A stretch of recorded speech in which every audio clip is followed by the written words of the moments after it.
Welcome students. ഇന്ന് നമ്മൾ discuss ചെയ്യാൻ പോകുന്നത് പൈത്തൺ ഡിക്ഷണറീസിനെ പറ്റിയാണ്. എന്താണ് ഡിക്ഷണറി എന്ന് പറയുന്നത്? What is A dictionary? Dictionary എന്ന് പറഞ്ഞു കഴിഞ്ഞാൽ ഒരു പൈത്തണിനകത്തുള്ള ബിൽറ്റ് ഇൻ ഡേറ്റ സ്ട്രക്ചർ ആണ്.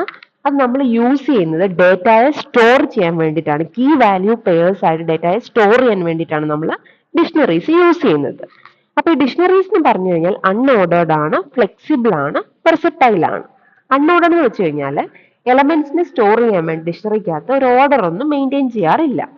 ഫ്ലെക്സിബിൾ എന്ന് ഉദ്ദേശിക്കുന്നത് എന്താണ്? നമ്മൾ സ്റ്റോർ ചെയ്യുന്ന ഡേറ്റ, ആ ഡേറ്റയുടെ ടൈപ്പ് എന്ന് പറയുന്നത് ഇൻഡിജർ ആവാം, സ്ട്രിങ് ആവാം, ലിസ്റ്റ് ആവാം, അല്ലെങ്കിൽ അത് ഈവൻ അതർ ഡിക്ഷണറീസ് ആവാം. പിന്നെ വെർസറ്റൈൽ ആണ്.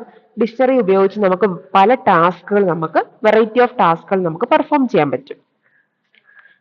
ഇനി കീ വാല്യൂ പെയർസ്. എന്താണ് കീ എന്ന് പറഞ്ഞാല്? കീ എന്ന് പറഞ്ഞു കഴിഞ്ഞാൽ നമുക്ക് വാല്യൂവിനെ ആക്സസ് ചെയ്യാൻ വേണ്ടി ഉപയോഗിക്കുന്ന ഒരു ഐഡന്റിഫയർ അല്ലെങ്കിൽ ഒരു ലേബൽ ആണ് കീ എന്ന് പറയുന്നത്.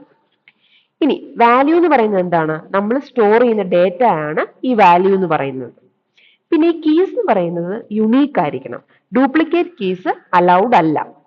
കാരണം നമുക്ക് ഡ്യൂപ്ലിക്കേറ്റ് കീസ് വന്നു കഴിഞ്ഞാൽ എന്താ പ്രശ്നം? നമുക്ക് ഡേറ്റയെ ആക്സസ് ചെയ്യാൻ ബുദ്ധിമുട്ടാവും. അതുകൊണ്ട് തന്നെ കീ എന്ന് പറയുന്നത് എപ്പോഴും എന്തായിരിക്കണം? യുണീക്ക് ആയിരിക്കണം. ഡ്യൂപ്ലിക്കേറ്റ് കീസ് അലൗഡ് അല്ല. ഇനി എങ്ങനെ ഡിക്ഷണറീസ് ക്രിയേറ്റ് ചെയ്യാം? ഒരു എം ടി ഡിക്ഷണറി ക്രിയേറ്റ് ചെയ്യുന്നത് എങ്ങനെയാണ്? കേളി ബ്രേസസ് യൂസ് ചെയ്തിട്ടാണ്. അല്ലെങ്കിൽ നമുക്ക് എങ്ങനെ ഡിക്ഷണറീസിനെ ക്രിയേറ്റ് ചെയ്യാം? കേളി ബ്രേസസിനകത്ത് കീ വാല്യൂ പെയേഴ്സ് എഴുതുക. അതിനെ നമുക്ക് എന്ത് ചെയ്യാം? കോമാസ് യൂസ് ചെയ്തിട്ട് സെപ്പറേറ്റ് ചെയ്യാം.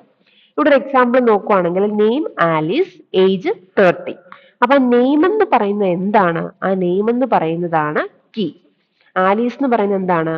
വാല്യൂ ആണ്. ഏജ് എന്ന് പറയുന്നത് എന്താണ്? കീ ആണ്. 30 എന്ന് പറയുന്നത് എന്താണ്? വാല്യൂ ആണ്. അപ്പൊ ആലിസിന്റെ ഏജ് നമുക്ക് അറിയണമെങ്കിൽ നമ്മൾ ഏജ് എന്ന് കൊടുത്താൽ നമുക്ക് റിസൾട്ട് എന്ത് കിട്ടും? 30 എന്ന് കിട്ടും. അപ്പൊ നമുക്ക് എന്ത് ചെയ്യാൻ പറ്റും? വാല്യൂസ് നമുക്ക് കീ ഉപയോഗിച്ച് പെട്ടെന്ന് ആക്സസ് ചെയ്യാൻ വേണ്ടി പറ്റും. ഇനി നമ്മൾ ഡിക്ഷണറി ഫംഗ്ഷൻ യൂസ് ചെയ്തിട്ട് നമുക്ക് എന്ത് ചെയ്യാൻ പറ്റും? ആർഗ്യുമെന്റ്സ് അല്ലെങ്കിൽ സീക്വൻസ് ഓഫ് കീ വാല്യൂസിനെ ക്രിയേറ്റ് ചെയ്യാൻ വേണ്ടി പറ്റും. Accessing and modifying dictionary elements. അപ്പൊ മൈ ഡിക്ഷണറി നെയിം എന്ന് പറയുന്ന ഒരു ഇത് ഉപയോഗിച്ചിട്ട് നമുക്ക് സ്ക്വയർ ബ്രാക്കറ്റിൽ നമുക്ക് അങ്ങനെ എഴുതി കൊടുക്കുവാണെങ്കിൽ ആ നെയിമിന് കറസ്പോണ്ടിങ് ആയിട്ടുള്ള വാല്യൂ എന്താണോ അതായിരിക്കും നമുക്ക് കിട്ടുന്ന ഔട്ട്പുട്ട്. ഇപ്പൊ മൈ ഡിക്ഷണറി നെയിം എന്ന് കൊടുത്തു. അപ്പൊ നെയിം ആലിസ് ആണെങ്കിൽ നമുക്ക് ഔട്ട്പുട്ട് ആലിസ് കിട്ടും. പെട്ടെന്ന് നമുക്ക് വാല്യൂസിനെ ആക്സസ് ചെയ്യാൻ പറ്റും. അതുപോലെ നമുക്ക് എന്ത് ചെയ്യാൻ പറ്റും? മോഡിഫൈ ചെയ്യാനും പറ്റും. പിന്നെ പുതിയ എലമെന്റ്സിനെ ആഡ് ചെയ്ത് കൊടുക്കാനും ഡിക്ഷണറിക്കകത്ത് പറ്റും. ഇനി ഡിക്ഷണറിയുടെ മെത്തേഡ്സ് ആണ് dot keys, dot values, dot items, dot get key. ഇതൊക്കെ ഡിക്ഷണറി മെത്തേഡ്സ് ആണ്. ഡോട്ട് കീ ഉപയോഗിച്ച് നമുക്ക് ഒരു ഡിക്ഷണറിക്കകത്ത് ഉള്ള എല്ലാ കീസിനെ എന്ത് ചെയ്യാൻ പറ്റും? വ്യൂ ചെയ്യാൻ വേണ്ടി പറ്റും. ഡോട്ട് വാല്യൂ ഉപയോഗിച്ചിട്ടോ ഒരു ഡിക്ഷണറിക്കകത്തുള്ള വാല്യൂസിനെ എല്ലാം എന്ത് ചെയ്യാൻ പറ്റും? വ്യൂ ചെയ്യാൻ പറ്റും. ഇനി ഡോട്ട് ഐറ്റം ആണെങ്കിലോ returns a view object containing key value pairs as tuples. പിന്നെ ഡോട്ട് ഗെറ്റ് കീ ആണെങ്കിലോ returns the value associated with the given key. If the key doesn't exist it returns none by default. ഇനി നമുക്ക് ഡിക്ഷണറിക്കകത്ത് നമുക്ക് loop use ചെയ്യുന്നുണ്ട്. നമുക്ക് for loop use ചെയ്യാം.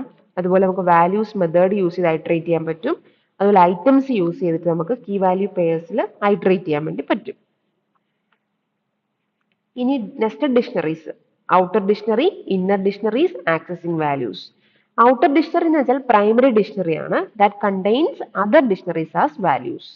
മറ്റൊരു dictionary നമ്മൾ വാല്യൂ ആയിട്ട് എടുക്കുന്നതിനെയാണ് നമ്മൾ ഔട്ടർ ഡിക്ഷണറി എന്ന് പറയുന്നത്. ഇന്നർ ഡിക്ഷണറി ആണെങ്കിൽ dictionaries nested within the outer dictionary holding their own key value pairs. Accessing values.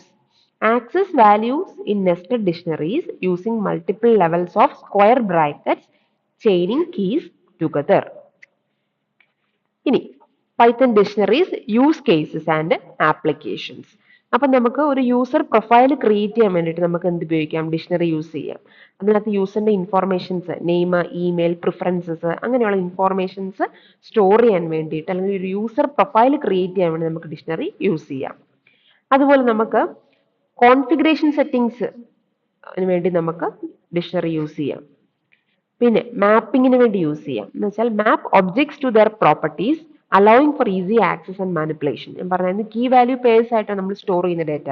അതുകൊണ്ട് തന്നെ മാപ്പിങ്ങിന് വേണ്ടി നമുക്ക് യൂസ് ചെയ്യാൻ പറ്റും. അതുപോലെ ഗ്രാഫ് റെപ്രസെന്റേഷന് വേണ്ടിയൊക്കെ നമ്മൾക്ക് യൂസ് ചെയ്യാൻ പറ്റും. Represent relationship between notes in A graph structure. ഇപ്പൊ നമുക്ക് നമ്മുടെ ക്ലാസ്സിലെ സ്റ്റുഡൻസിന്റെ ഇൻഫോർമേഷൻസ് സ്റ്റോർ ചെയ്യാനും റിട്രീവ് ചെയ്യാനും ഒക്കെ നമുക്ക് ഡിക്ഷണറി യൂസ് ചെയ്യാൻ പറ്റും. നെയിം, ഏജ്, മാർക്ക് അതുപോലെയുള്ള ഇൻഫോർമേഷൻസ് നമുക്ക് സ്റ്റോർ ചെയ്യാം. അതുപോലെ നമുക്ക് ആവശ്യമുള്ളപ്പോൾ അത് റിട്രീവ് ചെയ്യാം. ഇതിനൊക്കെ നമുക്ക് പൈത്തൺ ഡിക്ഷണറീസ് യൂസ് ചെയ്യാം. Thank you.